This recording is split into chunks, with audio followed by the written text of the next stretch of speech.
Welcome to the Money Making Money podcast with your host, George Apicano, Albert Ceja, Mark Anderson, and our very special guest, Brayand Ponciano. Yo, what's up, guys? How's it going, Brian? I am fucking amazing. Same. Can I say fucking amazing? You can say whatever you want. Whatever you want. Perfect. Just know that's on you, though. Oh, yeah, no, I don't give a shit about that. Sometimes, like, people are like, our audience is a little bit more conservative or whatever, so I don't know how much of myself I can be. We're still Be trying your to true self. Yes. Absolutely. You got to get me the name and number of your guy who did your rap at the beginning of your podcast. Oh yeah. Yeah, there you go. But isn't that the shit? Yeah, Isn't that the is f- pretty dude, cool. I've never imagined, at least in my childhood, probably in my recent years I did, but in my childhood, that I would have a theme song. All right. You know, that I would have a fucking a rap song that was written specifically for me. Right? Yeah, that's pretty cool. All right. So, so a little bit of history about you, right? You're into multi-unit investing. You started off, like the struggles of everyday. I'm hitting my fucking vape pen. Right. Held that in longer than I thought. Oh, we're recording too. Oh, that's cool. Yeah. So I mean, I came from nothing. I do own a few multifamily units. So me and my business partner Chris, I think we're at about 100 and something doors at this point right now. We do own a few different units. I've been in the real estate industry for 14, going on 15 years, something along those lines. Okay. So I've started from wholesaling to, I started door knocking. Then we did wholesaling, then fixing and flipping, then buying and holding, multifamily. And now I've actually moved into Ohio where I'm buying a lot more smaller single families. But the long-term goal of that is to eventually turn those into notes. So I'm moving into the note space. Oh, really? But nonetheless, I'm always growing, always evolving. Right. You know? Just same thing. More education, more knowledge, and then you keep going. Yeah. Yeah. So, and then you just started up your new podcast, right? Unfuck Your Mind. I did. I just launched that podcast called Unfuck Your Mindset. And in going in hand with the podcast, I just launched a program. Well, I'm about to launch a program on Monday, so I don't know when this shit comes out. But next week, I'm launching a program called Unfuck Your Mindset. So you can go to unfuckyourmindset.com to get a little bit more information about that, to get signed up for the I'm doing a launch special for it. But anyway, I was doing a lot of public speaking because of my background. You know, growing up in the hood, growing up in South LA.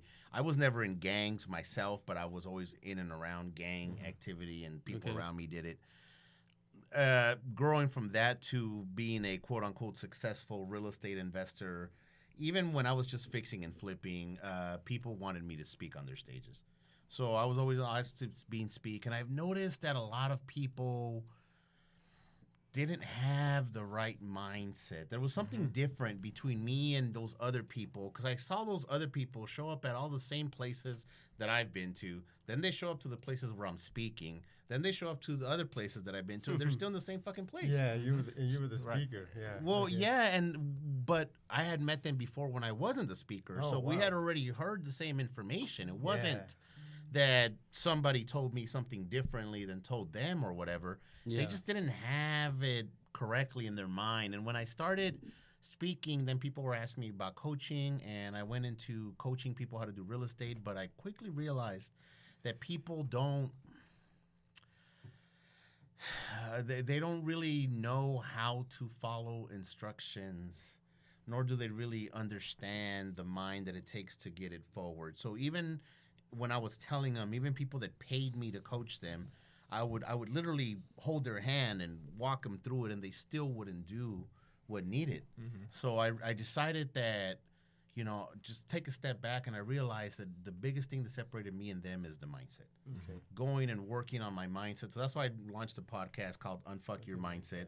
If you're looking for it and it's not on, well, actually, even on iTunes, the for fuck needs to be a star. Yes. Because if not, you can't find it. But it's under Unfuck Your Mindset. I had a problem doing that too. I was looking for it, and I was looking on a podcast one and say, okay, no, they I try to look at another one. It's like, maybe it's that thing. And then I put that thing. It's like, boop, popped out That's right exactly there. what it was. A lot of people message me. A lot of people that don't have iTunes. So I've been pushing it on social media, but the link just goes to iTunes. Yeah. Which, man, quick fucking pat in the back to myself. We were charting last week and this week, and we're still charting here for the shit that we're doing. But my girl just sent me a message that we're charting in Guatemala. Oh, nice. Nice. Yeah. Nice. Look at that, dude. Fucking crazy, right? Well, Crazy, the first yeah. couple episodes you did in... I did in Thailand. Yeah. in Thailand. Yeah. And they sound like shit, by the Yeah, way. you- You guys have an awesome fucking But- setup over here. But then again, you said you were doing it in the bathroom, too. I did it in a bathroom. There was no soundproofing. Yeah. It wasn't even a good mic. It was this cheap, Yeah, you- shitty mic that I fucking plugged Out it into there? the bottom of my phone. Yeah, that was, dude, I went to the mall, and it was like the biggest mall in Phuket, and you couldn't find shit. It was all, it was nice. Like, it's a nice place, but they just didn't really have what we needed. So they sound like shit. Yeah, no. But it's good. Hey, and that's the thing, though, right? Go back to mindset. You did it. Yes. You No took matter the what. action. You started, and then it went, right? And 9 times out of 10, when people are out there and they're listening and this and that, they don't even take the action. Yeah. Most people are professional learners. Yeah. They're professional learners. You'll see them at all the different events. You'll see them at all the different networking stuff.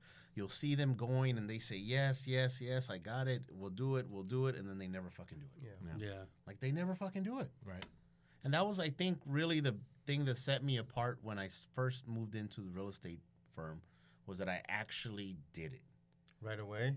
Or- Well, yeah, so my very first experience in real estate, I answered this guy's ad on Craigslist, and it just said something like, hey, if you want to come and learn, you can whatever. So I just showed up, and he needed door knockers. I didn't know what a door knocker was, but that's what he needed. And he was like, I'm leaving this company that I'm with. I'm starting my own company. I need people to door knock the door for me. I'll give you leads. I'm not going to pay you for shit. And if you find a deal, then you let me know. We'll bring in our other guy who's our closer, and then he'll get the deal. And he offered me a percentage of the profit, which in that case was 25% of the profit. I didn't know anything like shit. I didn't know nothing about real estate. I didn't know shit So about that was like the first experience with that to getting into real estate? Yeah. Really? Wow. Hey, was this in Arizona in summer? That was in Phoenix. It was not when I first started door knocking. It wasn't in the summertime. It was right about this time of the year. Oh, okay. And then it obviously a few got months later, hotter, it's right. fucking hot as fuck. Exactly, no shit. And I didn't have air conditioning on my car. I was driving. I mean, I Oh, was hoping dude. that my fucking car made it to the houses that I was trying to door knock. Yeah. What area were you door knocking? And tell us a little bit more of how that first deal went. How did it go down?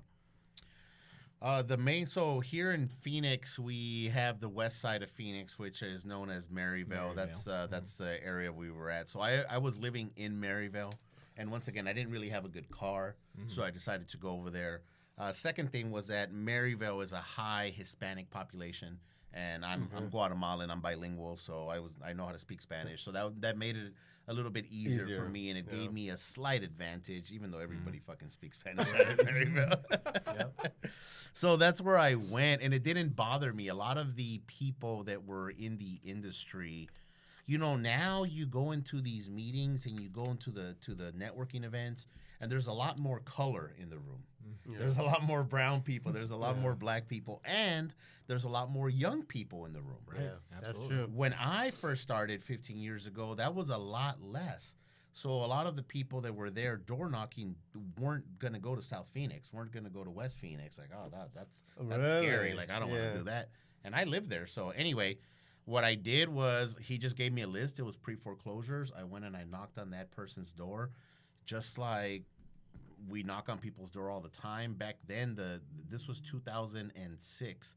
So it was Before the market. ridiculously competitive. Yeah, before the market crashed, everybody was going after pre-foreclosures. So you would, just like here in Phoenix, where if you send a mailer, the person's going to be like, I got 20 of those sitting right here. Yeah. You would literally go to people's door, and there would be 5 or 6 flyers that people left there from door knocking. That, hey, you're not home, I missed you. And that's not even including how many people slipped it through there, how many people left it in the mailbox. Yeah. Which Yeah, is illegal, yeah. by the way. So, there was other creative ways to kind of leave it in or around the mailbox. Shit like that you had to figure out. But anyway, I knocked on this person's door. And this guy was just kind of, it was probably like, fuck, dude, 6:30, 7 o'clock at night. It had just started getting a little dark. I talked to him. I walked inside, and I was like, I'm here. You're in pre-foreclosure. Now, mind you, most people, when they get into pre-foreclosure, they don't like to admit it, especially if you're door knocking. Right. Yeah. Especially if you're the fucking 100th person knocking on their door. That's not including the phone calls that they were getting and the letters that they were getting. So they were just like, yeah, whatever, go fuck yourself. And then on top of that, they think you're a representation of the problem that they have to deal with. Yeah. Right? Sometimes I think more of it was just them not. A lot of it was source of pride. People don't like to admit that they're in trouble. And then second of all, that's their biggest investment. So a lot of times in that time in 2006, a lot of people had pulled out equity from their house. They were refinancing their house and using them like personal credit cards, right? Exactly. So then when the market started tanking, then everybody was caught with their pants down because they were borrowing everything, thinking that their property was just going to continue going up anyway. So anyway, people were just embarrassed. Really embarrassed. Yeah. So I talked with him. We sat down. He's like, yeah, I'm interested in buying that property, or I'm interested in selling that property. So I said, perfect. I called my guy. We showed up the next day. So we literally showed up the next day, and hey, we brought a contract. We're here to sign. We signed with the guy, and everything goes fine. Everything's sounding fine. Everything's going fine. Everything's good. I was like, oh, that was my first deal. Right. We're fucking good to go, right? And how long did it take you to land that contract? Oh, fuck, dude. I was door knocking for 6 to 8 months before I got that contract. Oh, wow. And I was doing this pretty much on a full-time basis, minus whatever I had to work to kind of make a little bit of money at that time. Right. But yeah, it took a long time. And mind you, there wasn't no, hey, buddy, good job, keep it up, coming to the office. You gotta stay motivated yourself. Like, fuck that, dude. He fucking, I would literally drive to the office in Scottsdale just to pick up the list because I didn't have a computer, I didn't have a fax machine, I didn't have a scanner, printer, none of that shit. So I had to drive all the way to the other side of town to go back to my side of town to then go knock on the door because I found that it was better to door knock in the evening time when people were home, right? Yeah, you get more response. Yeah. So anyway, we locked up this deal. We set it up. We were gonna make 10 grand on the deal, and my cut was gonna be 2,500. I remember I was super excited. The only time that I had ever seen 2,500 at one pop was fucking tax return time. Because fuck, I mean, I grew up poor. We didn't know any different. So was this at that same time when you were like, man, $100 is like super $100 huge, is a lot of money, yeah, right? Back then, hell yeah, man. Yeah, in your podcast you mentioned that, and I was like, oh, I remember, just getting quarters to go get 2 tacos at Jack in the Box. Jackson Bucks. Or back when they had the jumbo jack for 99 cents or whatever. I remember that vividly. I remember a point in my business where I was eating top ramen for breakfast, lunch, and dinner for not just for like a few days. I'm talking about a few months, probably closer to a fucking year. Yeah. Just constantly, Yeah. always doing this shit. So I was literally like $2,500. That's a lot of fucking money, man. This is fucking great. This is awesome. The next fucking day, we find out that the guy signed a contract with a different wholesaler who offered him more money the very next day. So he had signed let's say he signed a contract with us on Tuesday. On Wednesday, he had signed a contract with a different guy. So my investor, which is a lesson that you guys should learn, especially if you're new, but he didn't record our contract until Thursday. So the other wholesaler signed it on Wednesday, and then he recorded his contract on Thursday. So he was literally like above us, right? So we had to threaten the seller with the lawsuit and, this is bullshit, and we're going to take you to court and this and that. So we actually made him give us the $5,000 $5,000 additional or whatever. I Yeah. don't know how the fuck they worked it out, but basically he ended up giving us some money because he didn't want to avoid all this problem. Okay. Because he had already signed a contract with us and Yeah. then signed a contract with somebody else. Yeah. It was, it wasn't easy. And then did the process take long? Like, did it take like 30 days, 45 days for you to get paid? How did that work? We got paid at closing. I think I want to say that I got paid probably 30 to 45 days after that. Okay. Right after that, though, as I said, it took me about 9 months to get my first deal, but right after that, I got one the very next week. Nice. So what ended up happening was that I got paid out on both of those deals. And the wholesaler, the investor that I worked for, he wouldn't do a deal. His minimum was $10K. If he couldn't make $10K spread on a deal, He it wouldn't wasn't even worth his fucking time. Really? Okay. He was seasoned already. He had Yeah. he had been doing Yeah. this. This was the market back then was crazy. Deals were all over the Yeah. place. So it just made sense. So I made we made $10K on each one, so I made $5,000. I remember going to the fucking office and picking up a check for $5,000. And then I didn't even have a fucking bank account, bro. And then back Oh, then, So wow. back then too. Yeah, so I had to So go they to gave you a check, and you're like, what do I do? Yeah, with well, I had checks? to go to his bank. I already knew what the fuck to do with it. I already had it planned out. And then they had to give it to me in cash. And I'm driving back home with fucking $5,000 cash, and they gave them to me in 20s. So it just, it was a stack of fucking money, He's like, I gotta get a couple rubber bands. I gotta find a shoebox. Oh my god! Oh, I felt like a fucking badass that day. That's for damn sure. What I take away from that though is you took your time, got your first deal, but once you got your first deal, you took that momentum, Yes. got your second one, right? away. And I learned- how did that help you get rolling, essentially, to where deals were on a... Or if you don't mind us asking, did you use that money to reinvest? Fuck no, I was a fucking idiot.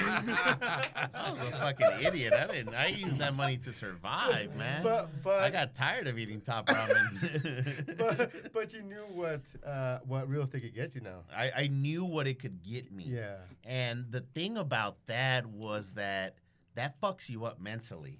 Yeah. Like, you guys know me personally, Yeah. but I only date beautiful women. Like, you're never going to see me out in public with a woman who's not super beautiful. The first beautiful woman that I ever slept with fucked my mind up because I said, I can get a girl like that. I can never go back to a regular Yeah, I was gonna say, you can girl, never go back. Yeah. But back to your question. So basically, what I realized from that process was that I took my time to learn how to do it right. Yeah. And most of you motherfuckers out there are so hell-bent on getting it done fast that you never worry about learning how to do it right. Yeah. Because you're so fucking... Now, mind you, most people out there are in a better